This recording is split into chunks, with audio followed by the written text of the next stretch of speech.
ये 3 नुस्खे अता फरमाए थे। कितने? क्या 3 ही लोग बैठे हुए हैं, बकिया ये अरवाह बैठी हुई हैं? हुजूर ने कितने नुस्खे दिए थे? 3 नुस्खे अता फरमाए थे। तवज्जो दें आप। अब बैठ जाएं भाई, काम करें वरना मैं चला जाऊंगा। तवज्जो दीजिए आप। बहुत बड़ी मंडी है, कहीं भी ये बाजार लग सकती है। खेल कूद ना करें जितने लोग बैठे हुए हैं, मैं गुजारिश करूंगा।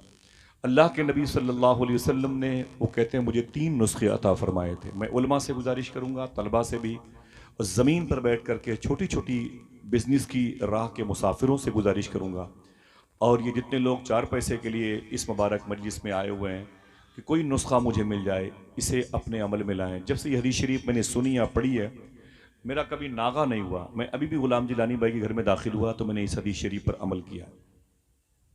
मैं चाहता हूं कि इसको आप भी अमल में लाएं। छोटी सी गुमती में बैठ करके हाथ में छोटा सा जो खजूरों की पत्तियों से बना हुआ पंखा लेके पूरी गर्मी का मुकाबला करते हैं। यार थोड़े से पैसे भी कमाने के बारे में सोचो, बरकत कैसे आएगी।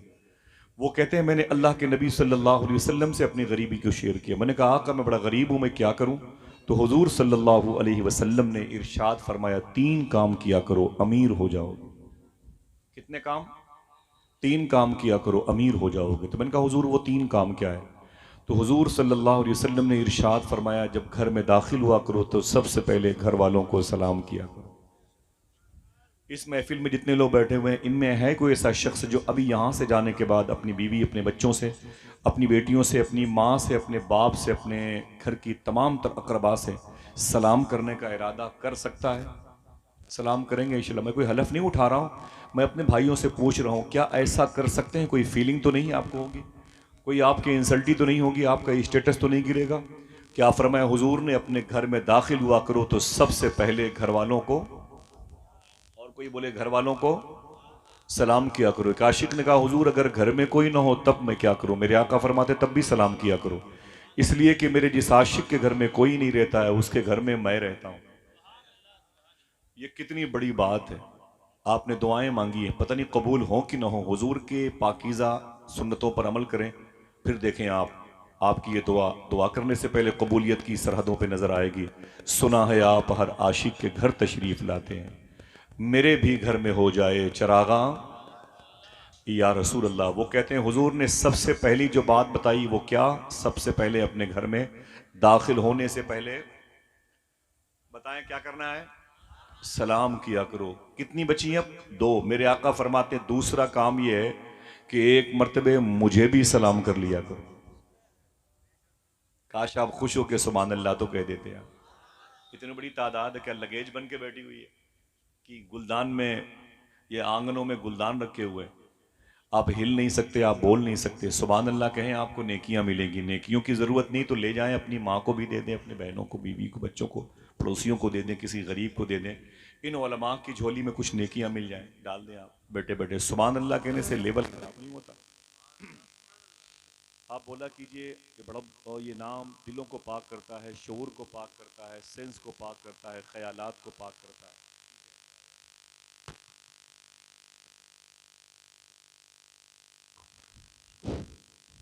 मेरे आका फरमाते हैं, पहली बात सलाम की करो, और दूसरा काम हुजूर ने इरशाद फरमाया कि मुझे भी सलाम कर लिया करो। हुजूर को सलाम कैसे करेंगे? अस्सलातु वस्सलामु अलैका या रसूल अल्लाह। कैसे? जोर से पढ़ने में क्या मतलब दिक्कत हो रही है? अस्सलातु वस्सलामु अलैका या रसूल अल्लाह। अब कितनी बची? एक बात। हुजूर फरमाते, एक मरतबे कुल हुवल्लाहु अहद शरीफ भी पढ़ लिया। 3 काम बताया। पहला काम, घर वालों को सलाम किया करो। झाड़ू पोछा लगाने वाली औरत अगर मुस्लिमा हो, कोई गरीब हो, तब भी सलाम किया करो। माँ नहीं सुनती, बूढ़ी है, तब भी सलाम किया करो। कोई ना हो तब भी सलाम किया करो। आप कहते हो अस्सलामु अलैकुम व रहमतुल्लाह व बरकातुहू, माँ कहती है वालेकुम अस्सलाम व रहमतुल्लाह, अल्लाह मेरे बेटे को सलामत रखे। आपके सलाम पर आपकी बीवी कहती है वालेकुम अस्सलाम व रहमतुल्लाह, अल्लाह मेरे शौहर को सलामत रखे। आपकी बेटी कहती है अल्लाह मेरे बाप को सलामत रखे। आपकी बहनें कहती हैं वालेकुम अस्सलाम व रहमतुल्लाह, अल्लाह मेरे भाई को सलामत रखे। आपका छोटा सा बेटा कहता है वालेकुम अस्सलाम अब्बू, अल्लाह मेरे अब्बू को सलामत रखे। हो सकता है सब दुआएं मांगते रहें, किसी की दुआ कबूल न हो, और तुम्हारी पड़ गई आदत सलाम करने की, और कभी ऐसा हुआ कि तुमने सलाम किया, यानी आपने सलाम किया, जवाब देने वाला कोई न था। हुजूर फरमाते हैं, जिसका सलाम कोई जवाब न दे सके उसके सलाम का जवाब मैं आमीना का लाल देता हूँ। और अगर हुजूर ने एक मरतबे कह दिया वालेकुम अस्सलाम, अल्लाह तुझे सलामत रखे, तो दिल से बोलो पूरी कायनात तुम्हें मिटा सकती है, इसलिए कि तुम्हारी सेफ्टी की दुआ आमीना के लाल ने दी है। और जो हुजूर ने दे दी, हुजूर ने कह दिया, वही फाइनल है। अकीदा है माशाअल्लाह। अब आइए सलाम करते हैं, दरूद पढ़ते हैं, उसके बाद थोड़ी सी बातें करते हैं। उलमा इकराम बैठे हुए हैं, अल्लाह सबके वजूद को अपनी बारगाह में कबूल फरमाए और इनकी आंखों के आमाल को, इनकी समातों के, इनके दस्तबाजों को, इनके कल्ब व जिगर को, तमाम तर तन्हाई को भी अल्लाह हम सब की तन्हाई को मुसलमान बना दे। आमीन कह दें। हुजूर गौस आजम की ये दुआ है, काश आप आमीन कह दें। सरकार गौस पाक फरमाते हैं, ये दुआ किया करो, अल्लाह मेरी तन्हाई को मुसलमान कर दे। सुबहान अल्लाह।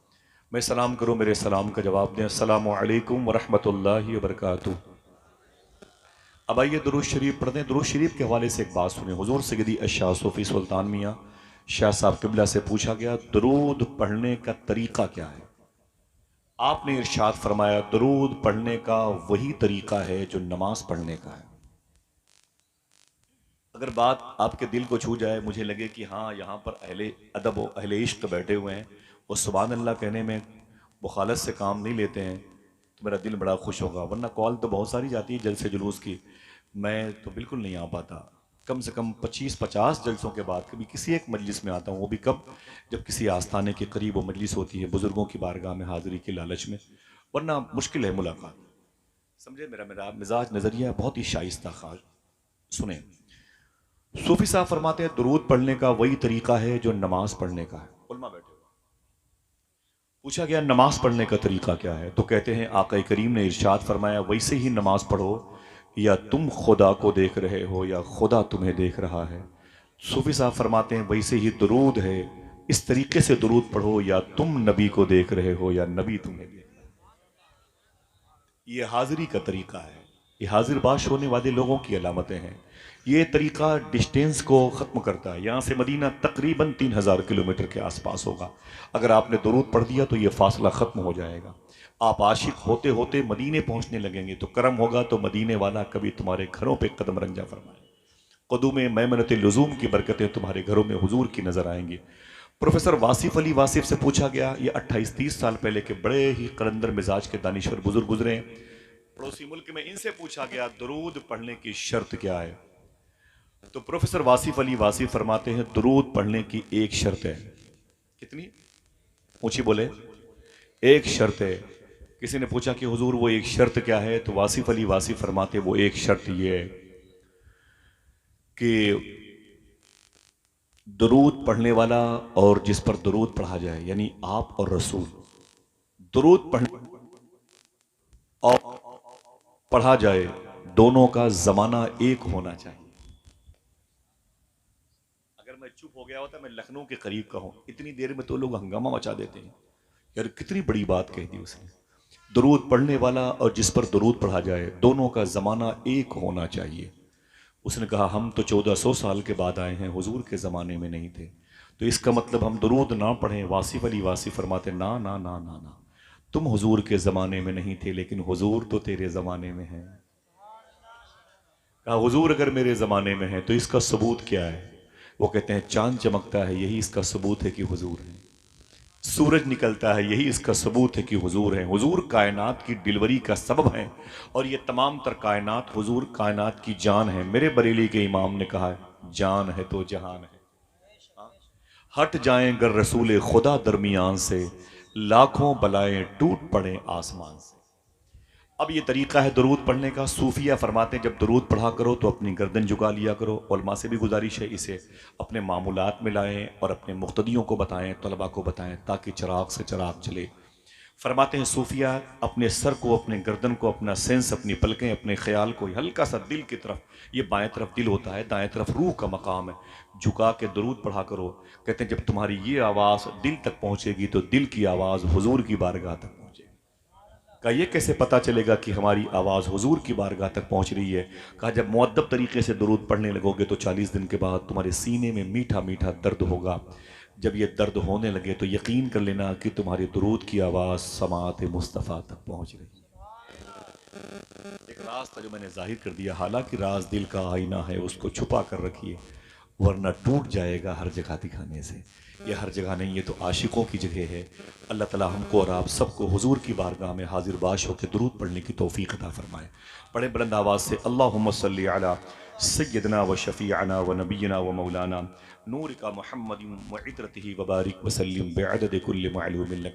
एक अज़ीमुश्शान क़ारी कुरान ने, मेरे भाई ने कुरान की तिलावत की, तनहा हुजूर का जिक्र करते रहे। ज़रा प्यार से कह दो सुभान अल्लाह।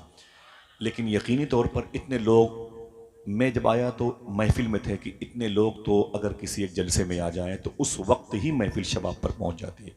अल्लाह मेरे भाइयों के सबसे पहले आने पर, उलमाए कराम के इस वक्त आने पर कबूल फरमा ले, आमीन कह दो। ये महफिल जो है ना, आवाज़ कम रखें भाईजान, ये महफिल जो है बड़े भाई मोहतरम गुलाम जिलानी साहब किबला, नाम बड़ा प्यारा है। जिलान एक शहर का नाम है कि नहीं? जिलान एक शहर का नाम है। ये शहर मुल्क ईरान में है। मैंने ईरान का कई मरतबे सफ़र किया है, अभी भी 10-12 अक्टूबर को जाना है इंशाअल्लाह। ईरान एक मुल्क है जिसकी राजधानी है तेहरान। उसी के करीब में एक पहाड़ी पर मज़ार शरीफ है जहाँ मखदूमा शहरबानो आराम कर रही हैं। जो जाने वाले लोग हैं वही तो सुभान अल्लाह कहते हैं ना भाई, बाकी बहुत से लोग तो रास्ते से वापस चले आते हैं। ये मुल्क ईरान बड़ा प्यारा मुल्क है। अगर सुभान अल्लाह कहने का वादा करूँ, इसी मुल्क ईरान में एक शहर है सिमनान, जहाँ सरकार मखदूम अशरफ जहांगीर सिमनानी पैदा हुए। इसी मुल्क ईरान में एक शहर है इस्फहान, जहाँ मुंबई के मरियन लाइन के वजीर मालियत मखदूम बहाउद्दीन शाह इस्फहानी पैदा हुए। जोर से बोलने का वादा करो, बता दो ये मुल्क ईरान बड़ा प्यारा मुल्क है। इसी मुल्क ईरान में एक शहर है संजर, जहाँ हिंदुस्तान के बादशाह गरीब नवाज पैदा हुए थे। उनका खाते हैं तो उनके नाम पर क्यों ना बोले, जरा हाथों को उठा के बोले लब्बैक या गरीब नवाज, ऊंची बोले। मचल के रख लिया करती है रहमतें उसको, पुकारता है कोई जब भी या गरीब नवाज। तुम्हारे वास्ते हमको किया खुदा ने गरीब, हमारे वास्ते तुमको किया गरीब नवाज।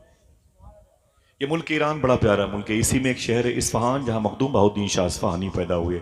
इसी मुल्क में एक शहर है संजर, जहाँ सरकार गरीब नवाज पैदा हुए। इसी मुल्क में एक शहर का नाम है सिमनान, जहाँ मखदूम अशरफ जहांगीर सिमनानी पैदा हुए। संजर में ख्वाजा गरीब नवाज पैदा हुए। अगर बोलने का वादा करो बता दूँ, आप बोलो न बोलो, आपके सर के ताज उलमा बोलेंगे। इसी मुल्क ईरान में एक शहर है शिराज, जहाँ शेख सादी शहराजी आराम कर रहे हैं। इसी मुल्क में एक शहर है मशहद, जहाँ 8वें इमाम अली रज़ा आराम कर रहे हैं। इसी मुल्क ईरान में एक शहर है जिसे जाम कहते हैं, जहाँ शेख अहमद जाम लेटे हुए हैं। ये वही बुजुर्ग हैं जो शेर पर सवारी करके गौस पाक की बारगाह में आए थे। इन्हीं के शेर को गौस पाक के कुत्ते ने चीर फाड़ डाला था। आपके शहर बरेली के इमाम ने कहा था, क्या दबे जिस पे हिमायत कहो पंजा तेरा, शेर को खतरे में लाता नहीं कुत्ता तेरा। यही वो प्यारा मुल्क है जिसमें एक शहर है जीलान। ये जीलान कहाँ पर है? एक शहर है मशहद, 900 किलोमीटर के फासले पर। वहाँ की राजधानी है तेहरान। तेहरान से तकरीबन 600 किलोमीटर का सफ़र करेंगे तो एक छोटा सा एयरपोर्ट पड़ेगा, उसे छोटा कैसे कहें, उसका ताल्लुक गौस पाक की पैदाइश की ज़मीन से है, जिसे रिश्त कहते हैं। वहाँ से तकरीबन 3 घंटे का फासला तय करेंगे तो आपको पहाड़ियों की ज़मीन मिलने से पहले एक मुबारक वादी मिलेगी। उसी वादी में हुजूर गौस पाक की अम्मी जान मखदूमा फातिमा उम्मुल खैर लेटी हुई हैं। आगे का सफ़र करेंगे तकरीबन 40 किलोमीटर, पहाड़ियों के करीब से गुजरेंगे तो सबसे आगे जाएंगे तो चमकता हुआ गोल्डन कलर का गुंबद मिलेगा। इसी गुंबद के साए में गौस पाक के अब्बू जनाब शेख मूसा जंगी दोस्त लेटे हुए हैं। तो शहर का नाम है जीलान। आप चलेंगे इंशाअल्लाह? हाथों को उठा के बताओ भाई। यार थके हुए हैं, कम से कम आप जाने का इरादा कर दें, मेरी थकावट के जरासीम को शिकस्त मिल जाए। चलेंगे इंशाअल्लाह? अल्लाह मेरे भाइयों को गौस पाक का दरबार दिखा दे। तो नाम रखा है, मुझे नहीं मालूम कि क्या हाजी फरियाद साहब है शायद, उनके चलिस्मे के मौके पर भाई गुलाम जिलानी साहब। ये जिलान वही जिलान है जहाँ गौस पाक पैदा हुए। सुभान अल्लाह। जहाँ गौस करीब में 60 किलोमीटर पे गौस पाक के नाना शेख अब्दुल्ला सोमई की मज़ार शरीफ है। चलेंगे उलमाए किराम? अल्लाह इन बुजुर्ग उलमाए किराम को सबको हाज़िरी की तौफीक अता फरमाए इंशाअल्लाह। मैंने सफ़र किया है, जितने नाम मैंने लिए शायद एक आध जगह नहीं गया, वरना करीब करीब हर जगह हाज़िरी हुई, बार बार हाज़िरी हुई। अल्लाह का शुक्र है, जलसे जुलूस में मेहनत करता हूँ, 4 पैसे मिलते हैं, बगदाद चला जाता हूँ। ठीक है, मेरी ज़िंदगी, मेरा मिशन, मेरी रूह, मेरी जान, मेरा ईमान सैयदना शेख अब्दुल कादिर जिलानी है। अल्हम्दुलिल्लाह रब मुस्तफ़ा के तने बेसाया का साया देखा, जिसने देखा मेरी जान जलवे ज़ेबा तेरा। भाई गुलाम जिलानी का नाम भी इसी मुनासबत से, अल्लाह उनके दिल में जिलान के शहनशाह की खूब मोहब्बत कूट कूट करके भर दे। लोगों के पास पैसे आते हैं तो कहाँ कहाँ तफरीह करते हैं लोग। एफल टावर जाते हैं देखने के लिए, चाइना की दीवार को देखने की तमन्ना में दीवार के नीचे दब के मर जाते हैं। कुस्तुनतुनिया की दीवार कैसी है जिसको कोई फतेह नहीं कर पाया, उधर क्रॉस नहीं कर पाया, जरा देखें। उसको देखने की तमन्ना में लोग सिगरेट पीते पीते मर जाते हैं। लोगों के पास पैसे आते हैं तो कश्मीर के डल झील के किनारे पर जाते हैं और मिर्जा गालिब की गज़लें पढ़ते पढ़ते मर जाते हैं। कुछ लोग तो ताजमहल बनवाने के चक्कर में मौत से पहले मरना चाहते हैं। लेकिन अल्लाह ने कुछ लोगों को दौलत दी है, जब पैसे उनके पास आते हैं तो उन पैसों को हुजूर की मिलाद में खर्च करते हैं, हुजूर के जिक्र में वो खर्च करते हैं। अल्लाह के रसूल सल्लल्लाहु अलैहि वसल्लम की पाकीज़ा बारगाह में खिराज तहसीन पेश करते हैं। अल्लाह उसके रसूल की बारगाह से उनको ढेर सारी बरकतें, रूहानियतें, इनामात मुयस्सर होते हैं। मैं मुबारकबाद पेश करूँगा बड़े भाई मोहतरम गुलाम जिलानी साहब क़िबला को, उन्होंने अपने दादा हुजूर के विसाल के चहलुम के मौके पर यह महफिल सजाई है। आपसे भी बन सके तो छोटी सी महफिल अपने दरवाजे पर अपने बुजुर्गों के, अपने बाप दादा के इंतकाल के बाद सजाया करो। कोई आए ना आए, मदीने वाले आका जरूर आएंगे इंशाअल्लाह। दिल से कह दें इंशाअल्लाह। नात पढ़ लिया आपने, सुन लिया मेरे भाई ज़कारी साहब से, सलाम का जवाब दे दिया। अब ये सबसे बड़ा मसला है कि अगर मौत आए उसके लिए क्या सूदमंद है। तो सबसे बड़ी बात है कि वही दूल्हा है जिसका ईमान पर खात्मा हो गया। प्यार से कह दो सुभान अल्लाह। जो कलमा पढ़ते हुए दुनिया से चला गया, उसकी मौत मौत नहीं होती है। वो मरने के बाद जहां दफन होता है, आसपास के मुर्दे खड़े होकर मुर्दे उसका खड़े होकर के इस्तकबाल करते हैं। यार मेरे पड़ोस में वो आ गया जो मेरी मगफिरत का सामान बनेगा, जो मेरी रूह की तस्कीन का सामान बनेगा, जो मेरे कल्ब को ठंडक देगा, वो मेरे कब्र के बगल में आ गया। समझ रहे हैं आप? जिसका कलमे पर खात्मा होता है, लोग उसका इंतजार करते हैं, मेरे मौला उसको मेरे करीब दफन की तौफीक मिल जाए, वो मेरे करीब दफन की तौफीक मिल जाए, वो मेरे करीब दफन की तौफीक पा जाए। तो खुशकिस्मत लोगों के बीच में वो मुबारक रूह को रखा जाता है जिसका ईमान पर खात्मा होता है। ईमान पर खात्मा कैसे होता है? ईमान पर खात्मा उसी का होता है जो ईमान पर खात्मे की तैयारी करता है। ऐसे नहीं हो जाता। आपको जहाज चलाना नहीं आता, आप पायलट नहीं है, आप कहेंगे अरे मेरे मौला मुझे पायलट बना दे। नहीं हो सकता जब तक आप पायलट बनने के सिस्टम से वाकिफ ना हो। 2500 साल उसमें आप खर्च ना करें। आप कहते हैं मैं ब्रेक लगा लूंगा, जब ब्रेक लगाने का तरीका पहले से मालूम होगा तब ना ब्रेकर पे ब्रेक लगाएंगे। हाँ, कलमा पढ़ते हुए मौत आ जाए ये दुआ मांगते हैं। पहले मौत ईमान पर खात्मे की तैयारी से पहले ईमान उस मुबारक पाकीज़ा राह के मुसाफिर को पढ़ें जिसका ईमान पर खात्मा हुआ। वो कैसा इंसान था, उसने अपनी लाइफ कैसे गुजारी है, उसने अपनी ज़िंदगी कैसे गुजारी है। तब वो कुल्लु नफ्सिन ज़ायक़तुल मौत पर फोर्स देता है। मैं मरा नहीं हूं, मैंने सिर्फ टेस्ट चखा है, जायका मुझे मिला है। कोई बात नहीं, माइक आपका बहुत अच्छा है भाई। मैं 25 दिनों का भी थका हुआ रहूंगा तो ये खुद बोलता रहेगा। वो इतना कमज़ोर है ये, बिल्कुल लखनऊ जैसा ना, कि ज़रा से मेरी हरकत पर ये खामोश हो जाता है। बहरहाल मैं अभी तो मैं राज़ी हूँ। ठीक है भाई, बहुत अच्छा। अल्लाह मेरे भाई के इस कारोबार में बरकतें अता फरमा दे, अल्लाह बरकतें अता फरमा दे। बैठे माशाअल्लाह। ये ईमान पर खात्मा बड़ी मुश्किल। आज हम क्या है, नमाजें छोड़ देते हैं, कहते हैं मेरा ईमान पर खात्मा हो जाए। हम झूठ बोलते हैं, कहते हैं मेरा ईमान पर खात्मा हो जाए। लोग नशा कर रहे हैं, मुसलमानों के बच्चे बच्चियां मुसलमानों की आवारा हो रही हैं। लोग कहते हैं आप दुआ करें हमारा ईमान पर खात्मा हो जाए। लोग कहते हैं हजरत आप दुआ कर दें। वो दुआ के लिए नमाज के बाद मस्जिद में आता है। अगर दुआ ही करवानी थी तो पीछे इमाम के नमाज भी पढ़ लिया होता। समझ रहे मेरी बात? जरा उन बुरे कामों से हम तौबा भी तो कर लिए होते। आज हम शराब की मंडी में नजर आते हैं, बियर बार को आबाद करते हैं, नाच गानों को आबाद करते हैं, फिर कहते हैं हुजूर आप दुआ कर दीजिए। मैं आपको एक बात बताता हूं, ये जो कलमा शरीफा पढ़ते हैं ना, ला इलाहा इल्लल्लाह, पढ़ के बताएं कैसे? ला इलाहा इल्लल्लाह, ला इलाहा इल्लल्लाह, ऊंची आवाज में, इल्लल्लाह मुहम्मदुर रसूलुल्लाह सल्लल्लाहु अलैहि वसल्लम। इसे पढ़ा कीजिए इंशाल्लाह। पढ़ेंगे इंशाल्लाह। ला इलाहा इल्लल्लाहु इल्लल्लाहु इल्लल्लाह पढ़ा कीजिए इंशाल्लाह। बाइक पर बैठे, वजू बना के बैठे, घर से निकले तो इसे पढ़ते हुए जाएं। आप जब गली कूचे से गुजरेंगे तो घर के दरो दीवार आखिरत में गवाही देंगे, ऐ मेरे मौला मेरे साये से एक मुसलमान गुजरा था, वो ये है। दरख्तों की पत्तियां आपके मोमिन होने की गवाही देंगी, मेरे मौला ये वो है जो मेरे साये से गुजरा था। समझ रहे? आपको थोड़ी सी मेहनत करनी पड़ेगी, बगैर मेहनत के तो आपको संडीला का लड्डू भी नहीं मिलेगा। हालांकि आपके सूबे में है, समझ रहे हैं आप, आपके मुल्क में है, वहां का नागपुर का जो फ्लेवर है ना ये संतरे का, आपको बगैर मेहनत के, बगैर सफ़र के, पैसे के, वो भी नहीं मैसर आएगा। आपको मेहनत करनी पड़ेगी। ऐसा नहीं कि हम शराब पीते रहे ईमान पर खात्मा हो जाए, ये तो उसकी तौफीक पर है। हम नशा करते रहे हमारा ईमान पर खात्मा हो जाए। हम नमाज जुमा की 2 रकात के अलावा हमारा तशख़्ख़ुस नमाजों में जो बाकी था वो ख़त्म हो गया है और हम बस दुआ करते हैं अल्लाह मेरा ईमान पर खात्मा हो जाए। ना ना ना मेरे भाई, तुझे मेहनत करनी पड़ेगी। मैं एक बात बताता हूँ, बगदाद की ज़मीन बड़ी प्यारी ज़मीन है। तवज्जो है आपकी ना, उधर मत देखें, वो सब आप ही के कबीले के लोग हैं। वो कुर्सियों की कमी का एहसास है उनको। आप खुशकिस्मत है पहले आ गए, और अगर थोड़ी देर के बाद वो और आते तो उनको तो तसव्वुर में भी बैठने की जगह न मिलती। कुर्सियां करीब करीब खत्म है, बस आप जो भी बाकी हैं बैठ जाएं। आप इधर देखें, बगदाद का नाम सुना है कितने लोगों ने? माशाल्लाह। कितने लोग जाना चाहते हैं? चले माशाल्लाह, फरमाए कारी साहब सभी जाना चाहते, चलेंगे इंशाल्लाह। हुजूर गौसे आजम आराम कर रहे हैं। बगदाद की ज़मीन बड़ी प्यारी है। इसी ज़मीन में शेख कबीर अहमद रिफ़ाई के वालिद शेख सुल्तान अली लेटे हुए हैं। ये बुज़ुर्ग हैं शेख कबीर अहमद रिफ़ाई, जिनको हुजूर ने अपनी कब्र शरीफ से अपना हाथ बाहर निकाला था चूमने के लिए। आपको ये इनाम मिलता है तो कुर्सी पे खड़े होकर सुभान अल्लाह कहते हैं।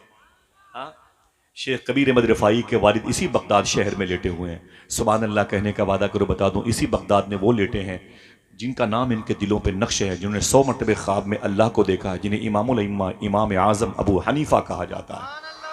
इसी बगदाद में बुजुर्ग लेटे हैं जिनको ख्वाजा अबुल हसन नूरी नूर नूर नूर कहा जाता है। जब अल्लाहू कहते थे उनके चेहरे से नूर निकलता था, उनका नाम पड़ गया ख्वाजा अबुल हसन नूरी। इसी बगदाद में वो लेटे हुए हैं जिनको बिशर हाफी कहा जाता है। इसी बगदाद में वो लेटे हुए हैं जिनको अबू बकर शिबली कहा जाता है।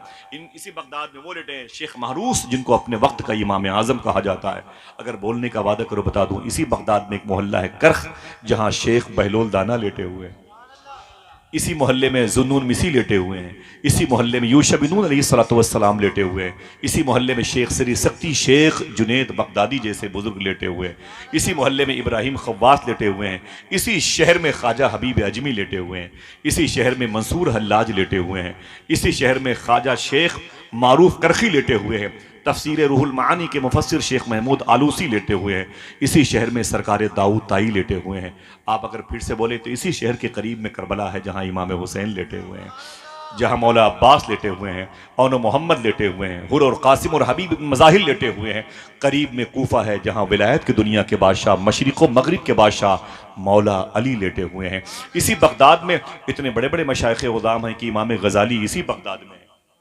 शेख अबू खुमरा हिंदी इसी बगदाद में है। जरा प्यार से कह दो सुभान अल्लाह। गौस पाक के यहाँ चोरी करने आए थे ख्वाजा कुतुब अल्फी, अब्दाल बना दिए गए, इसी बगदाद में लेटे हुए हैं। शेख आमरी इसी बगदाद में लेटे हुए हैं। खुश हो जाओ मेरे भाई कि शेख अब्दुल कादिर जिलानी इसी बगदाद में लेटे हुए हैं।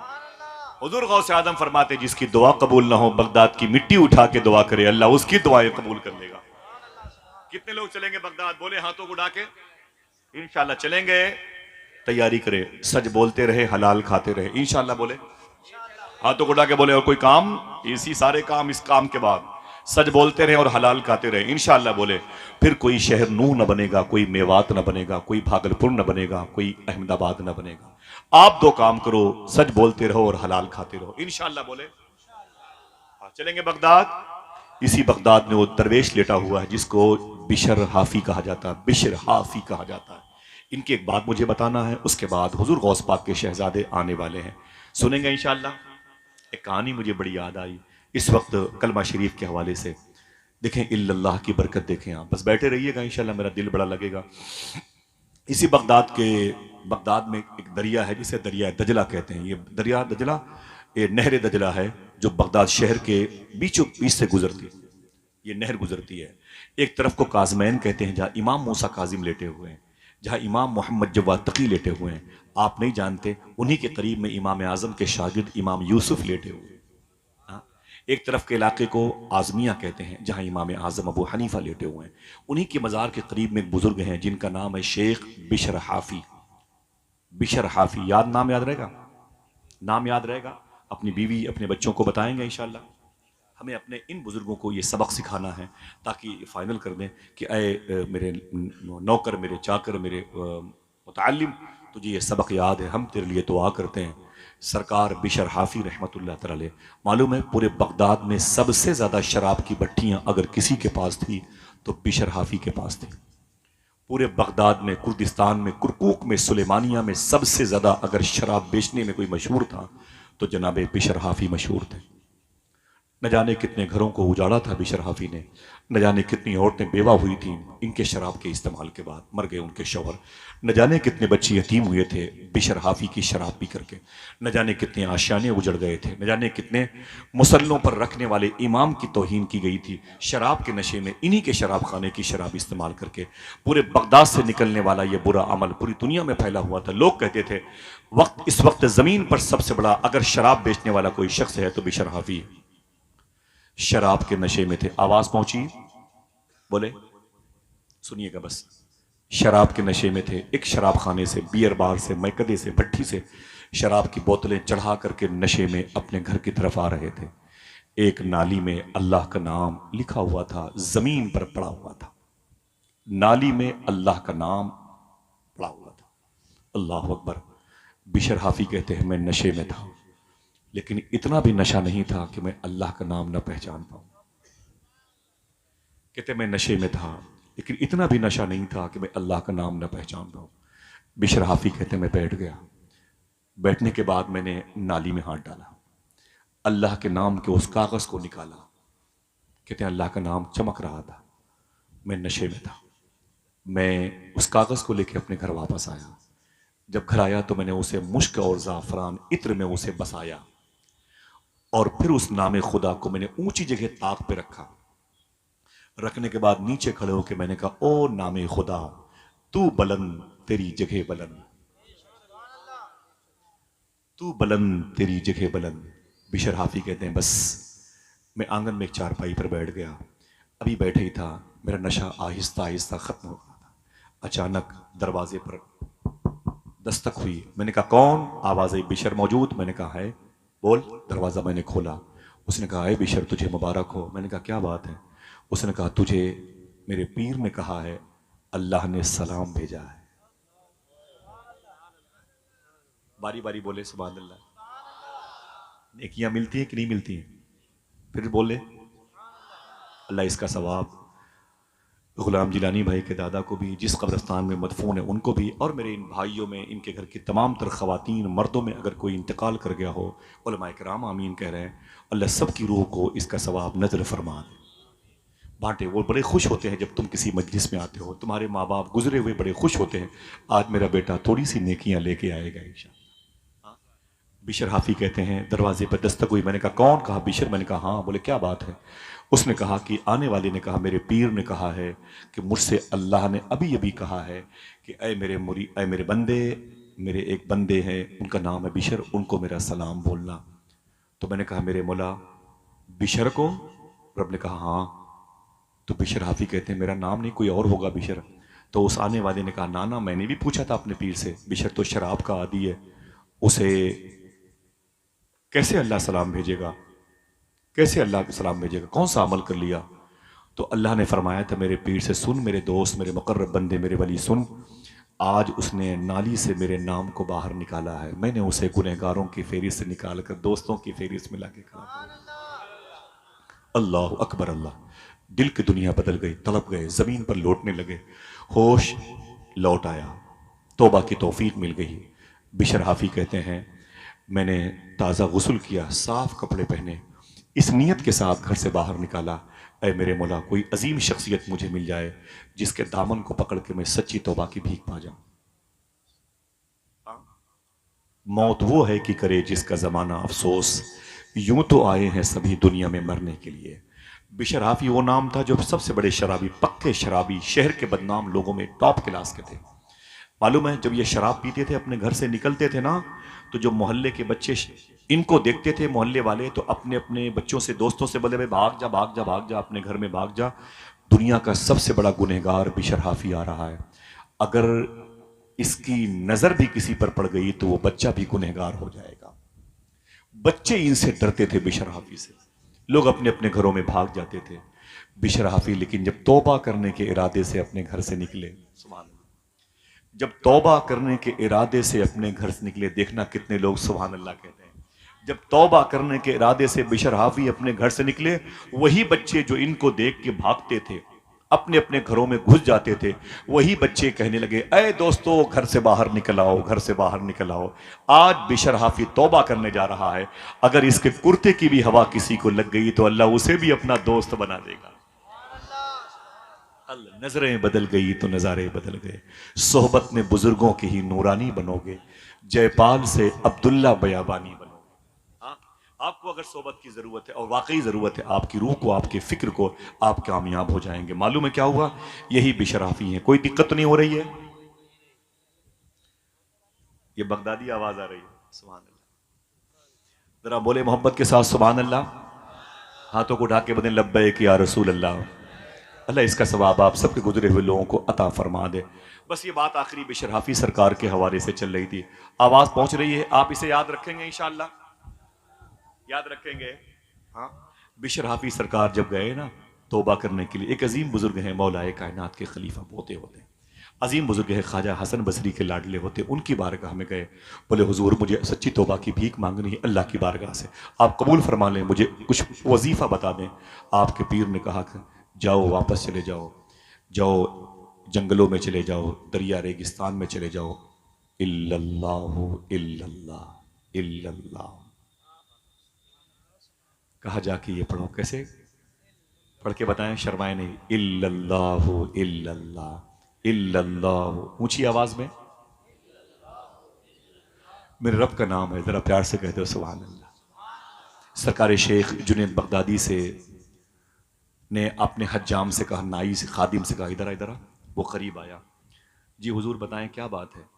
आपने फरमाया कि मेरे होंठ, ये होंठ के ना, ये होंठ के ऊपर जो मोछों के बाल हैं बड़े बड़े हो गए, इसे तराश दे। उसने कहा कोई बात नहीं। वो कैंची और कंघी लेके आ गया। कैंची लिए हुए और कंघी लिए हुए, पोजीशन बना के वो खड़ा हो गया। शेख जुनैद बगदादी बैठे हुए, आप पढ़ रहे इल्लल्लाहु इल्लल्लाह।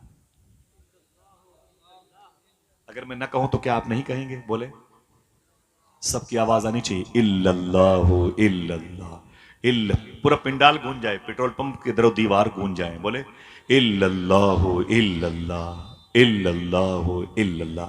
वो कैंची और कंघी पोजीशन बनाए खड़ा हुआ था और शेख जुनैद बगदादी इल्लल्लाह के नारे लगा रहे थे। बहुत देर तक वो झुका रहा। उसने बाद में कहा, बाबा आप चुप तो हो जाएं वरना आपके होंठ कट जाएंगे। शेख जुनैद बगदादी फरमाते, मेरे होंठ कट जाएं ये गवारा है, लेकिन खुदा के जिक्र का राब्ता न कटने पाए। अल्लाह अकबर, अल्लाह अकबर। ख्वाजा हसन बसरी के लाडले ने बिशर हाफी को कौन सा वजीफा दिया था? यही जिसे आपने पढ़ा। क्या पढ़ा, याद है? ना पढ़ के बताएं। तफरी का सामान नहीं है तो आप जरा मोहब्बत से बोलें इल्लल्लाहु इल्लल्लाह।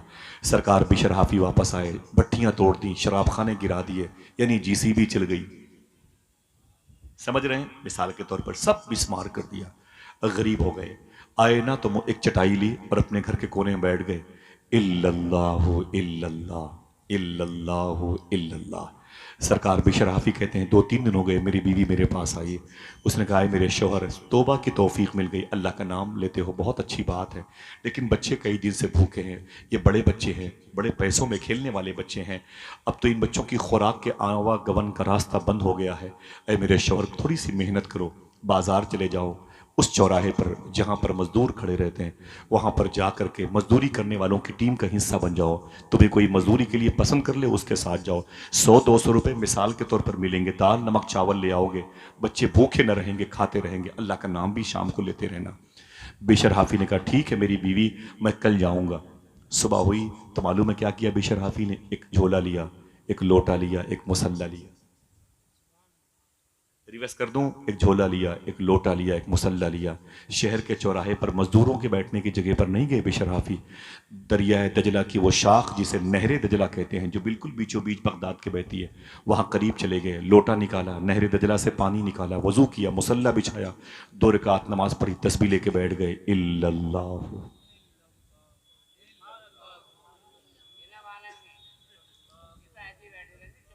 कौन? ना ना ना कोई बात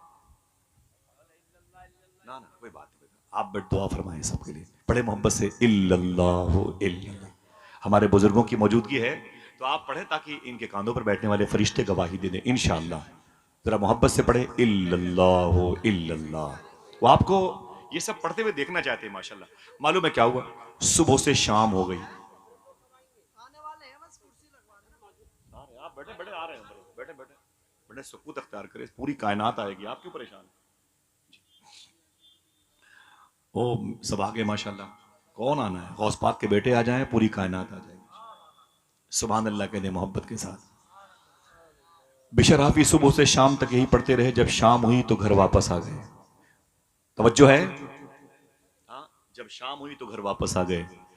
बीवी ने कहा क्या हुआ, काम किया? तो कहते हैं दिन भर किया। बोले काम किया? बोले दिन भर काम किया। बोले फिर मजदूरी? बिशर हाफी का जवाब सुनो, शायद कोई अहले दिल बैठा हो। कहते हैं मालिक जिसके यहां काम कर रहा हूं ना, वो बहुत अच्छा है, वो तो बगैर मांगे देने वाला है।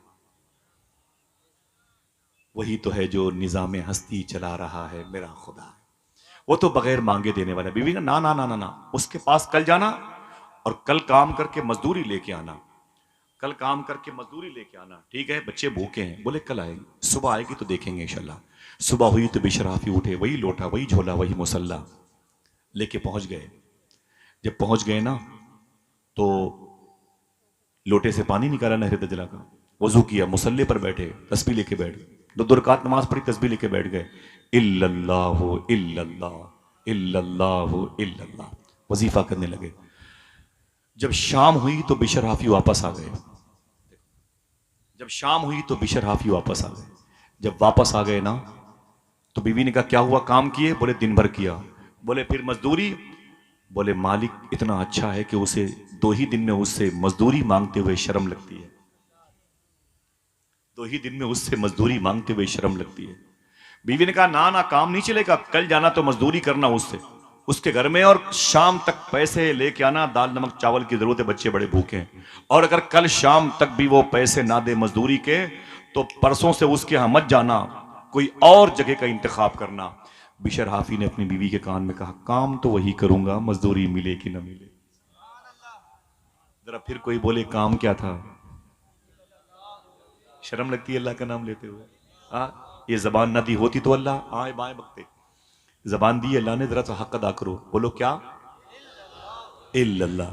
तीसरे दिन गए, फिर वही लोटा, फिर वही झोला, फिर वही मुसल्ला उठाया, नहर दजला के पास गए, वजू किया, 2 रकात नमाज पढ़ी, तस्बीह लेके बैठ गए। इल्लल्लाहु कहानी खत्म, चैप्टर क्लोज।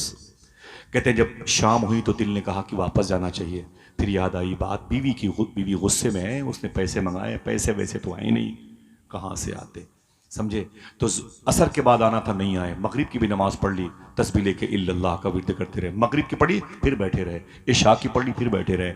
इशा के बाद बहुत रात की आखिरी हिस्से में, घड़ी थी नहीं, मिसाल के तौर पर 12-1 बजे चुपके चुपके लोटा झोला मुसल्ला लेके दजला के किनारे से निकले, अपने घर वापस आए।